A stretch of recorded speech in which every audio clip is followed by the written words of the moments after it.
So, hello everybody, we're here with the Dr. Dead from Dominum. How are you? Thank you. I'm doing great, but you can call me Felix. It's no problem. Okay.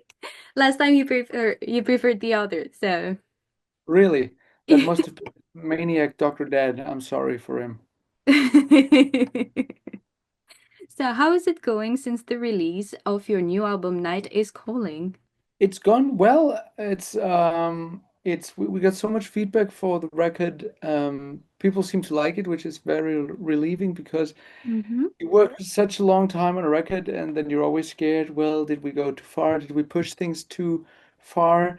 But it seems like we didn't, which is great. So I'm very happy. And yeah, I mean, it's still crazy times because we play festivals. We are planning to do a lot of stuff on our headline tour in November and December.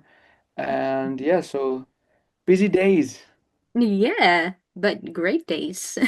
great days indeed.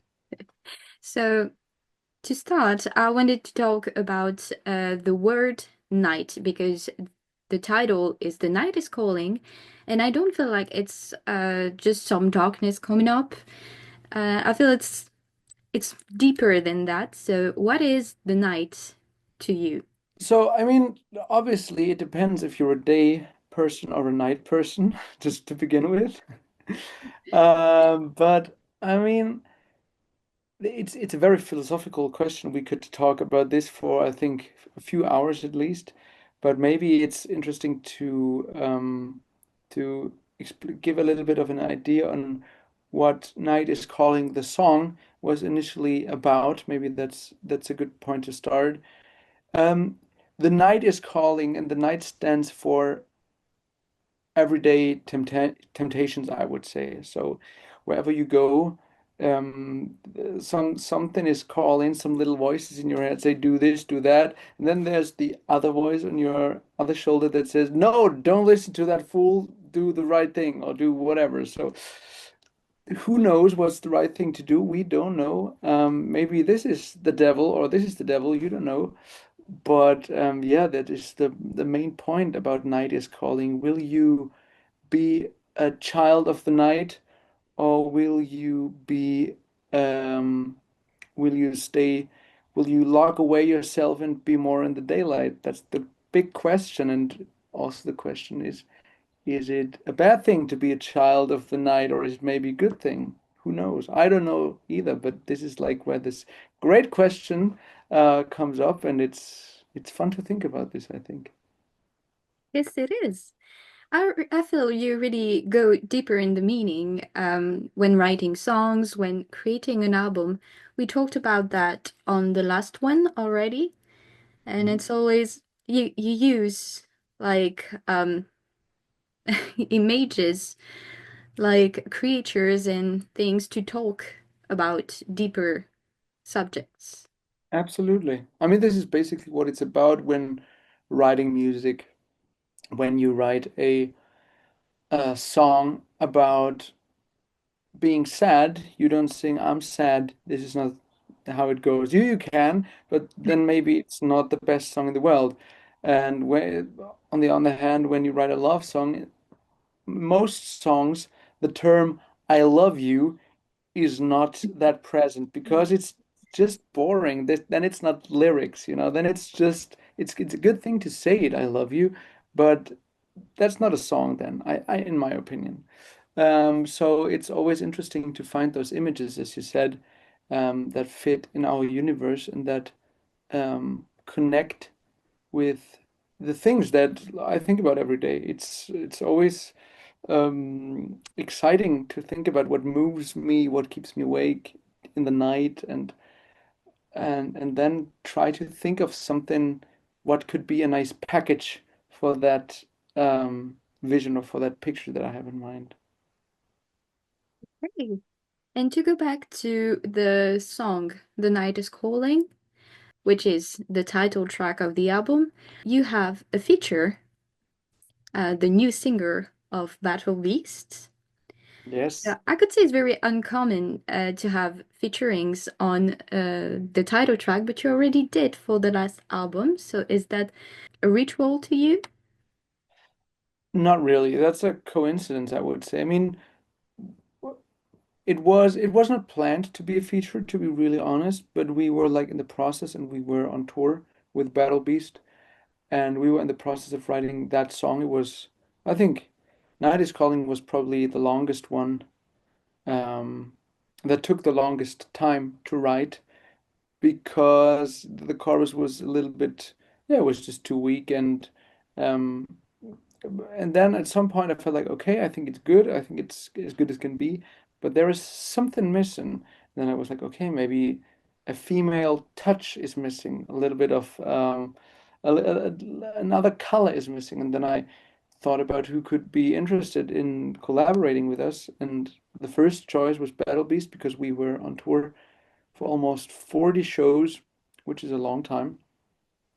And yeah, and then I asked the guys and asked Marina, and she was totally up for it. And then she sent the first tracks because it's not always given that when you plan to do a feature that it sounds good because Mhm. different voices blend on a different in a different quality. There's voices that just sound when they sing together like two completely different worlds turning at the same time, but then there is those voices that combine and sound like one universe. So you'd have to try that out and see is the vocal range okay for Marina? Is it still okay for me? And like all those boring details, but it's that's the whole point because we don't want to do only a feature just for the featuring sake, that's boring and I think doesn't lead to anything. Just to get someone to sing on a song, just so you have a second name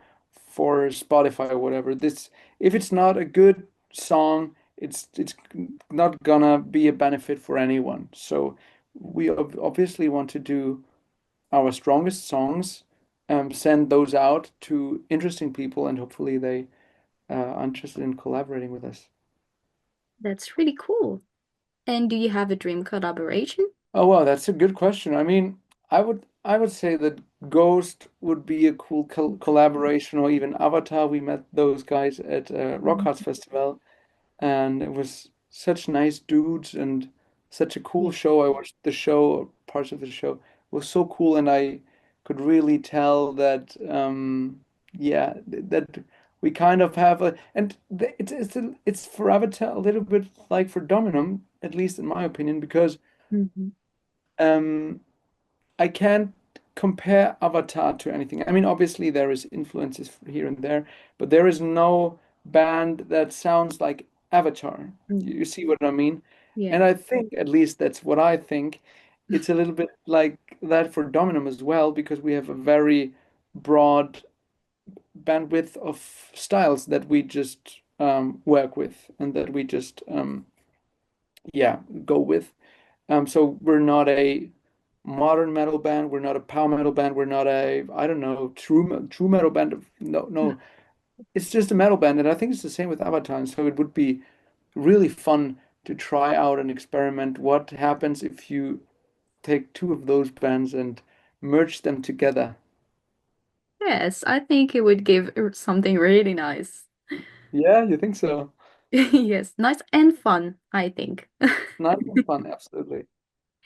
When we talked for your last album, you told me that the band were created during the COVID situation, so that Yes. during the first album you couldn't experience Dominum at its peak, and that you did for the second album.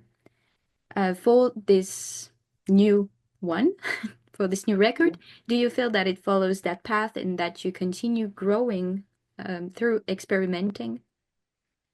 I think so. And we played now three songs live from the new record on festivals. And it was like a big experiment because we were we played them one day before the release. So we were kind of sure that, some people know The Dead Don't Die, some people know Immortalis Dominum, some know Frankenstein, but the majority of people doesn't know the circuses in town. Or Nosferatu because we played it before it was released. So it was a big experiment. Will it connect with the people even though they don't know the song? And it was insane, I can tell you. Like this circuses in town thing was so crazy that I couldn't believe it. It was like a cracking moment during the show. It was a cool show, but then when we played the circus, and then we played Nosferatu with a big circle pit, and we never had a circle pit like this before. So it was a very cool thing. I'm really happy for you. I have to say, I was at the Heavy Weekend in France. Ah, wow, nice. Yeah, I was taking some photos, and I gotta say, I never seen people jump that much than on the circuses in town. It was insane, right? I remember that. Yeah, It was the second time we played the circus ever. And Heavy Weekend was, we were the first band because after us was Avantasia, then it was Sabotage, and then it was Sabaton. yeah, So we were first of those four bands, and you know how it is. The campsite is tempting, or like go get another beer because no one cares about the first band. This is what some people might think on festivals, but it was packed, as you've seen, and people were jumping from front to back. So we were super happy. yeah, Great that you were there. Awesome. yeah. I gotta say, I was really surprised, and congratulations for opening the festival in such a great way because I was also at the festival last year, and the band that opened did a great job, but not as much as you did. Thank you very much. Very, those are very kind words. Appreciate you saying that. When we talked last time, you told me that you had songs that didn't make it to The Dead Don't Die. Hmm. Um, did some of these songs made it Yes to and the no. Yes and no. yeah. So there was one song that we kind of saved for this record because we just had the feeling that the song didn't really fit the universe of the last record. So we kind of saved it and we had enough. Mhm. But the songs that were not good enough for the last record we also didn't put on this record because it's pointless. Like a not super well written song will not get better by the years. It's even worse. It's and we don't want to put out music that's 90%. This is not what we do. We always go for 100%. And when you and the 90% songs come automatically. But if you know already that a song doesn't fit the whole universe, it doesn't fit the vibe, we don't release it. It's pointless. And how would you describe the universe of Dominum to someone who has never heard of you before? It's well to dive in to maybe escape the everyday problems, have a good time, meet good people because we have the nicest fans in the world. We really do. It's everyone's very caring, and if you want to meet good people, have a good time, gain some. Even though it's a zombie band and even though it's like dark topics and everything, I get the feedback from the fans that everyone's getting so much good times out of it. Even though we have very dark songs, every song has its own um, bright core, if you can say that. And this is something that a lot of people get a lot of power out, and which is very cool. So it helps people to get through tough times. And then when you join a show, I mean, you've seen it. I think it's a very it's an event between the crowd and us. It's not only us playing, it's like everyone's involved. If you want it or not, you're involved. And I think that's how the universe of Dominum might sound like if you write it down. Sounds good. And I've seen that you were the producer of this album. Yes, So, why did you choose to do it? What did it bring to the light that someone else couldn't have done? I'm not sure if I mean, so I'm very sure that other people could have done it, but it's I have very good friends that I can always send stuff to when I'm too blind, when I'm too much in the artistic Mhm. blindness, if you know what I mean. I don't have very. a very good picture from the top, like I have with other bands. It's very unfortunate. But still, I believe that a good band nowadays needs to produce themselves on a very mm, sophisticated level. It's not that you need to be able to mix or to master anything, but I think it really helps to get the closest to your vision that you have in mind as possible. And this includes stupid things like setting um, setting drum sounds, or like creating drum sounds, creating spheres, because no one's ever gonna be as deep in the song as you are when writing it. So, and it's not like in the old days where it's two guitars, drums, bass, and a singer. We're not a band like this. It's a big puzzle, and you need to find out which piece fits to which piece, and no one does it. I mean, obviously, you might be able to find someone, but the it's so time consuming, even for me, and I'm as close to the songs as no one is in the world, and even for me, it's a nightmare to figure this out. And I appreciate the input from outside, but I think at this point, all the core of the production is on my computer, because um, maybe I'm also a little bit of a control freak and I really like to do it. That's the other thing. But yeah, like all the keyboards and all the sounds, it's not like you tell someone create a keyboard sound for me, because the um let's think of an example. Immortalis Dominum, the do do do do do do do do, this Yeah. sound. It took a long time to figure this out, how it sounds, and to wiggle around and find the perfect balance between certain things. And I think if you do it yourself, you get the best connection to your songs. And I'm absolutely open to collaborate with anyone who wants to get in this hell with me.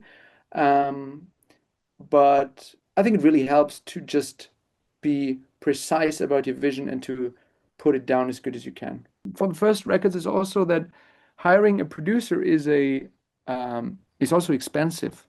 Mhm. So you need to have budget for this, and uh, we simply had no budget for that.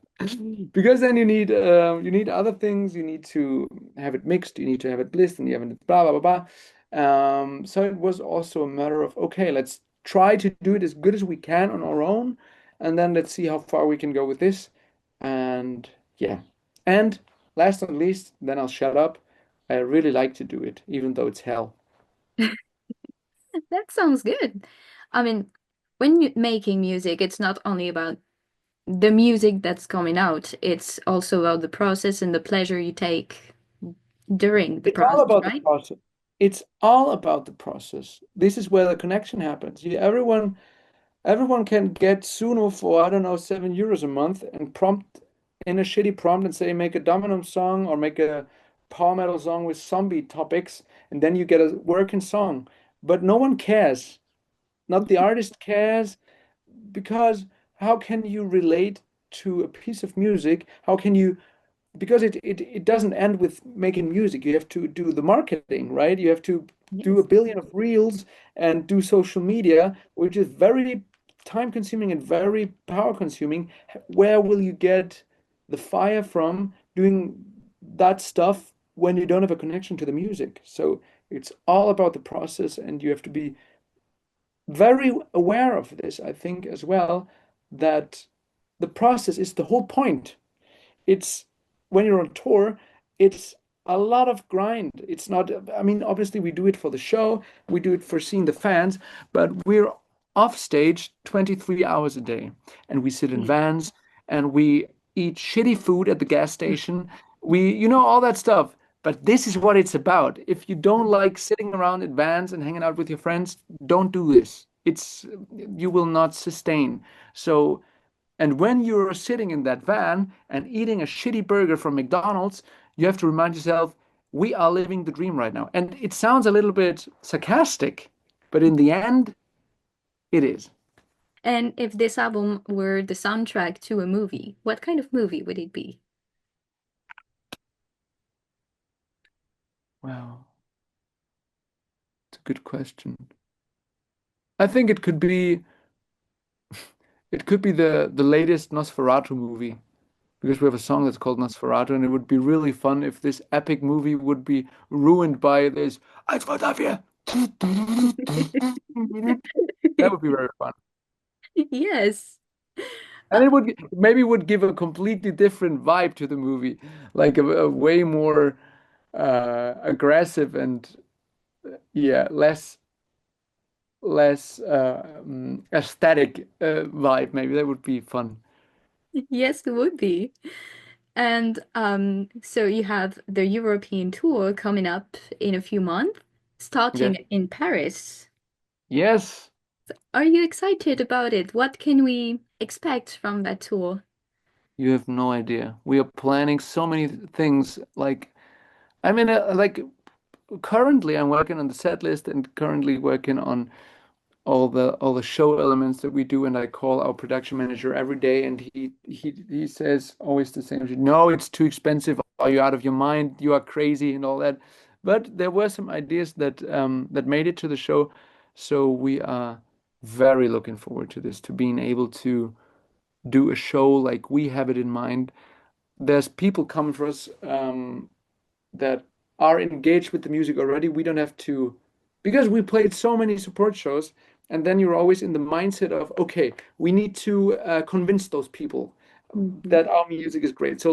But everyone coming there already heard Dominum before, obviously. Yeah. So we don't need to convince anyone anymore. So we can clearly focus on entertaining and enjoying ourselves, enjoying the music, and having a big party together. So I'm very, very looking forward to that. And do you have a message for the people listening to you? Yes, be kind to each other, then the world is going to be a better place. Well, thank you. Thank you for these words. Congratulations for that new album. Thank you. And everyone, tour starts November 24th in Paris. Yes, bien sûr. Well, thank you a lot for your time today and for answering my questions. Yeah, that was great fun. Thank you.